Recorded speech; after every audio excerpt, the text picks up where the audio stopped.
محمد سے وفا تو نے تو ہم تیرے ہیں، یہ جہاں چیز ہے کیا لوح و قلم تیرے ہیں۔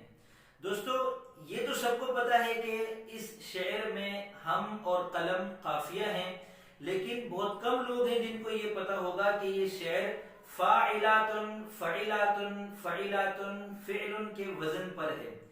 کی محمد فاعلاتن سے وفا تو فعلاتن نے تو ہم تے فعلاتن رے ہیں فعل۔ اب یہ فاعلاتن فعلاتن فعلاتن فعل کیا ہے، انشاءاللہ اس کورس میں ہم تفصیل کے ساتھ، آسانی کے ساتھ، چھوٹے چھوٹے اسباق کی شکل میں پوری وضاحت کے ساتھ اس کو انشاءاللہ سمجھنے والے ہیں۔ تو دھیان سے سنیے گا ساری ویڈیوز کو اور اچھی طریقے سے اہتمام کے ساتھ مشق بھی کیجیے گا تاکہ آپ کو سمجھ میں بھی آئے اور آپ کی مشق بھی ہو جائے۔ إنا جعلناه قرآنا عربيا لعلكم تعقلون۔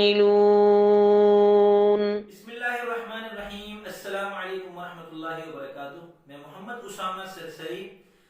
شاعری کا جو وزن ہے اس کو سمجھنے کے لیے ایک اصولی بات تو یہ سمجھیں کہ اردو شعر کے اندر جو دو لائنیں ہوتی ہیں ان کو مصرع کہتے ہیں، اور ہر مصرے میں جو حروف ہیں ان کی تعداد بھی برابر ہوتی ہے، جو متحرک ہیں ان کی تعداد بھی برابر ہوتی ہے، اور جو ساکن ہیں ان کی تعداد بھی برابر ہوتی ہے۔ اب یہ ہمیں کیسے پتہ چلے گا؟ کیا کوئی شاعر جو ہوتا ہے وہ شاعری کرتے وقت ان کو گنتا ہے؟ تو ایسا نہیں ہے۔ بہت آسان طریقے سے ہم اس کو سمجھتے ہیں کہ دیکھیے سب سے پہلے تو ہم کو سمجھنا ہے کہ حرف کس کو کہتے ہیں، اس کے بعد ہم کو سمجھنا ہے متحرک اور ساکن کس کو کہتے ہیں، پھر اس کے بعد ہم آگے کی ساری چیزوں کو ایک ایک کر کے کور کرتے جائیں گے، سمجھتے جائیں گے۔ تو اس پہلے سبق میں آپ یہ سمجھیں کہ حرف کس کو کہتے ہیں۔ اسامہ ایک لفظ ہے، ٹھیک ہے، اس میں 5 حروف ہیں، الف سین الف میم اور ہا۔ اسی طرح سرسری بھی 5 حروف سے مل کر بنا ہے، سین را